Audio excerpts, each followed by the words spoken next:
దానం ఏకబిల్వం శివార్పణం. బిల్వాణాం దర్శనం పుణ్యం స్పర్శనం పాపనాశనం. అఘోర పాప సంహారం ఏకబిల్వం శివార్పణం. సహస్రవేద పాఠేషు బ్రహ్మస్థాపనముచ్యతే.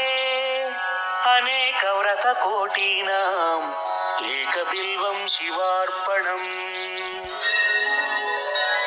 అన్నదాన సహస్రేషు సహస్రోపనయనం తథా. అనేక జన్మ పాపాని ఏకబిల్వం శివార్పణం. బిల్వాష్టకమిదం పుణ్యం యః పఠేత్ శివసన్నిధౌ శివలోకమవాప్నోతి ఏకబిల్వం శివార్పణం.